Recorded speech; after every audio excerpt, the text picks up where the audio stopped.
Bonjour à tous, bienvenue sur la chaîne Cyclopassion. Alors aujourd'hui, allez, je vais vous faire un petit récap de ce Giro. Allez, jingle.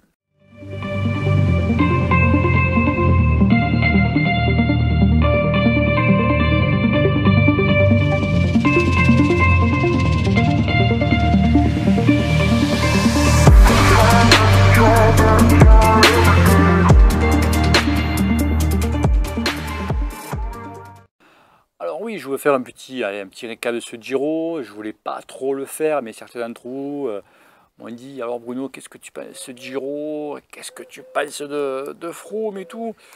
Bon allez, je vais en faire une petite, allez, manière 2. Donc en général, qu'est-ce que je pense de ce Giro? Ben, très bon Giro, avec de très grosses surprises. Des prestations. Pinot, ben, vraiment, il a fait, moi je trouve qu'il a fait quand même un bon Giro quand même.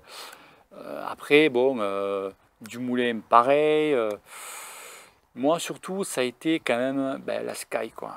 C'est vrai que quand même la Sky, je pense qu'ils ont bluffé pendant 15 jours. Les mecs, ils ont mis une tactique. Hein. Ils se sont dit, bon, Chris, pendant 15 jours, tu vas pas rouler. 15 jours, tu vas te planquer. Tu vas peut-être prendre 4 minutes, 5 minutes dans les dents, mais tu ne vas pas rouler. Tu vas rester planqué pendant 15 jours. Et je pense que la méthode, elle a bien marché. Alors ça, c'est très tordu, mais bougrement intelligent. Donc le samedi, donc l'étape de montagne la plus dure, Froome eh ben, attaque, commence à mettre la Froomilette en marche et il gagne avec 30 secondes d'avance. Donc il faut dire qu'il était, il était 10e, je crois, en général, et il passe, de 10e, il passe, il me semble, à la 4e ou 5e place exactement, je ne me rappelle plus trop. Je crois que 5e, je crois. À la 5e place. Bon, ok. Le lendemain, il prend 1,40. Bon, elle est forte celle-là. Qu'est-ce que vous avez dit? Qu'est-ce que vous avez dit? Il a dit, elle est forte, celle-là. Soyez correct. Qu'il soit correct. La veille, il te gagne un truc de fou, et le lendemain, il reprend 1,40. Alors tu te dis, bon, il a peut-être un peu trop forcé la veille. Le lendemain, c'est normal qu'il paye un peu de l'effort de la veille. C'est vrai que tu te dis, pendant les 15 jours, c'est vrai qu'il n'était pas très bien, Froome, on le voyait. Ce mec, tu ne sais pas s'il bluffe pas. À un moment, tu avais Poel qui a accéléré. Froome, derrière, il était à la ramasse. Tu te dis, bon, je crois que Froome, à 4 minutes, je crois qu'il est mort, quoi. Je crois que le Giro, c'est fini, quoi. Bon, il a fait cette étape, qui gagne. Le dimanche, il prend les 40. Et là, le lundi, mardi, mercredi, jeudi, donc pendant 4 jours, tu ne le vois plus. La Sky, tu ne le vois plus. Et le vendredi, alors là, le vendredi, la machine Froome s'est mise en marche.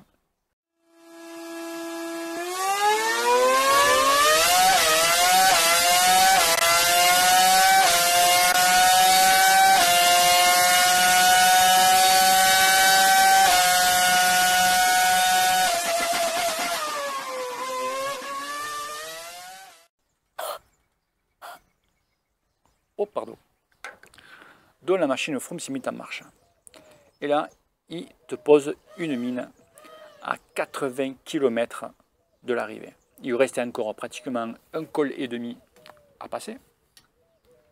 Le groupe Pinot, ils étaient 4, ils ne rattrapaient pas, donc les mecs ne s'entendaient pas, ils ne roulaient pas.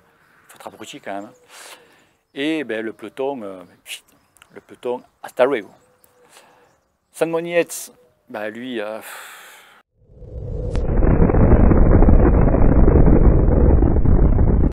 voilà, il a explosé. 2-3 jours avant, c'était Haru, même chose. Donc Froome gagne, donc ben là il se retrouve maillot rose, parce que Sanmonietz, je crois qu'il a fini à 37 minutes. Donc moi, bon, j'arrive pas à comprendre pourquoi le deuxième groupe n'a pas roulé. Enfin bref, ça c'est leur truc à eux, ok. Et donc 80 bornes d'échappée. Alors, c'est vrai qu'il y en a certains d'entre vous, c'est vrai que souvent je me dis, il y en a marre que tu fracasses Froome. Alors, l'année dernière, le Tour de France l'année dernière, ben justement, ben j'avais deux mecs que j'aimais bien, c'était Froome et Sagan. Bon, Froome, bien sûr, après, il m'a déçu. Et chaque fois, comme me disait au travail ou autre, comme il disait, Froome, il est chargé, il est chargé, il est chargé. Chaque fois, je prenais sa défense. Chaque fois, il faut arrêter vos conneries. Mais non, il n'est pas chargé. Ils ont des méthodes d'entraînement qui sont complètement révolutionnaires. Moi, il y a un moment de ça, il y a un forum anglais comme Vélo Vert, Vélo 101, etc. Il y avait deux mecs, alors soit qui bossent chez Sky ou ils bossaient chez Sky, je ne sais pas. Ils avaient donné un plan d'entraînement type pendant une semaine. Alors c'est vrai que les mecs, ben, j'étais impressionné parce que pour une équipe pro, ils roulent pratiquement pas, quoi. C'est-à-dire que le matin, ils font que du spécifique pendant 2 heures. Ils mangent, ils font une sieste et ils partent rouler, ils vont faire du fond. Ça tous les jours. Bon, ils font un petit... donc matin spécifique, dormir, sieste, ils font du fond. Après, je sais que tout ce qui est nutrition, c'était un mec, leur cuistot, c'est lui qui faisait les pâtes. C'était pas les panzani, hein. Lui qui faisait les pâtes, donc sûrement calibré quelque chose. La salade c'était une telle marque, le riz c'était une telle marque, l'eau c'était une telle marque. Moi le truc qui m'avait étonné c'est au niveau pour dormir. Tu sais, quand ils bougent un peu à droite à gauche, quand ils font le Tour de France, ben, tous les jours ils dorment d'hôtel en hôtel et souvent le matelas ben, c'est jamais le même, quoi. Donc eux ils ont résolu le problème, ils dorment sur des matelas gonflables. Donc voilà, ben, le cycliste il dit moi au matelas je veux gonfler à temps et puis voilà, donc le mec il a une récup vraiment optimale, quoi. Donc ça m'avait, tu vois, vachement étonné. Tu dis, c'est pour ça que les mecs sont devant, quoi. Les mecs, ils sont à des années-lumière d'autres équipes. Certes, ils ont un autre budget, mais ils sont au top de partout.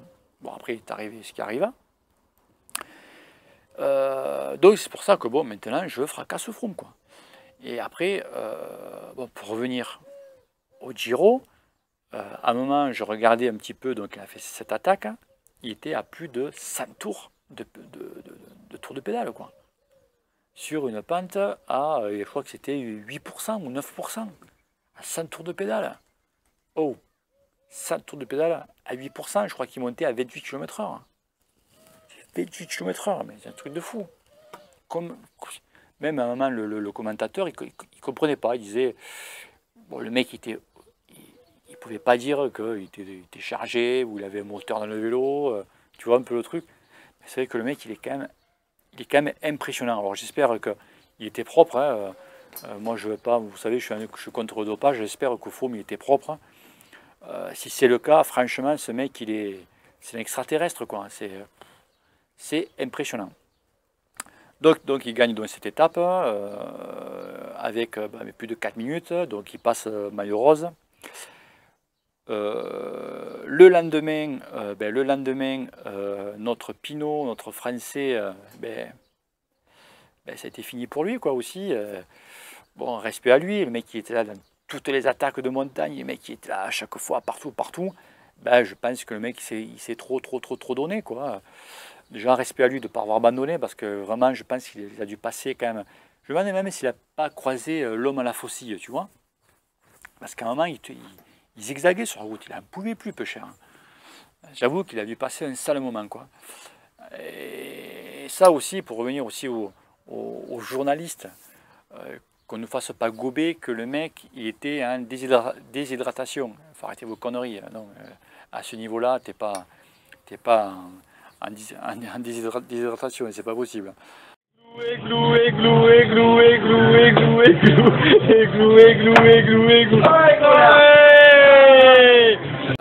Après, qu'il soit malade ou une fringale, mais encore, moi je pense qu'il n'en pouvait plus, quoi. C'est son corps qui a dit stop, quoi. C'est terminé, quoi. Donc ensuite, pour cette échappée, pour revenir à cette étape, donc il restait donc Powell, Froome, je crois que c'est Pozzovivo, et il y avait Dumoulin. Alors, Dumoulin a essayé de faire une attaque sur Froome. Chaque fois il répondait. Et moi c'est surtout pourquoi Tom Dumoulin a pris un relais pendant 2 bornes. À 2 km de l'arrivée, le mec il te prend un relais pendant 2 km. Tout seul. Moi, directeur sportif, je te monte dans l'air, je te fous sur le capot. Qu'est-ce que tu as fait là? Et bien sûr, à 50 mètres de l'arrivée, et t'as Powell et Froome, ils te foutent un sprint dans les dents. Et tu as fini 4e. Qu'est-ce que tu veux que je te dise? Non mais sans déconner. Ne jamais faire ça. Ne jamais faire ça. C'est toi rester planqué. Et mais si tu n'es pas capable, tu n'es pas capable. C'est très bien que l'autre derrière, il va te poser une mine. Déjà, tu as essayé de lui poser 3 mines et tu en as mis une grosse, lui, déjà. Hein, tu as fait l'effort comme un fou pour le rattraper. Il y a encore, je me demande s'il n'a pas ralenti. Non, ne fais pas ça. Et après, excusez-moi du mot, Froome et Powell, vous avez fait les enculés. Ne faites pas le sprint, le mec il prend un relais pendant 2 bornes. Allez, respect. Le lendemain, c'était fini, parce que le lendemain, vous avez bouclé la course. C'est le gagner, le type, peu cher. Donc c'est pour ça que Tom Dumoulin, il sera là autour. Je pense qu'il a un petit peu l'esprit revanchard. Donc je pense qu'au Tour de France, ça va bien rigoler, tu vois. Parce qu'au Tour de France, je pense que la Froome, tu as intérêt de mettre vraiment la grosse équipe, tu vois. Parce qu'au Tour de France, tu as le petit Alaphilippe, tu as le Bardet, tu as le Barguil, tu as Richie Porte. Richie Porte, l'année dernière, s'il n'avait pas pris sa galette, tu aurais eu quand même un sacré dossier. Après, tu as les Lambda, tu as les Quintana, tout ça. Bon, je pense que vraiment, mais il me tarde le Tour, bon, je ne vous raconte pas, tu vois. Alors, je vais essayer justement, pour revenir au Tour de France, il y a une arrivée, il y a un départ à Carcassonne. Donc, je vais essayer d'y me rendre à Carca. Je vais essayer de faire un petit direct, peut-être un petit direct, ou je sais pas, je vais faire une vidéo, parce que bon, il y a pas mal de monde. Je sais pas, ça va m'entendre dans les micros, c'est un peu le bordel, mais je vais m'y rendre. Donc voilà, c'est fini pour aujourd'hui. Si vous avez aimé cette vidéo, partagez-la, likez-la et pensez à vous abonner les amis. Allez, ciao ciao. Merci messieurs, c'était très bien. C'était très bien.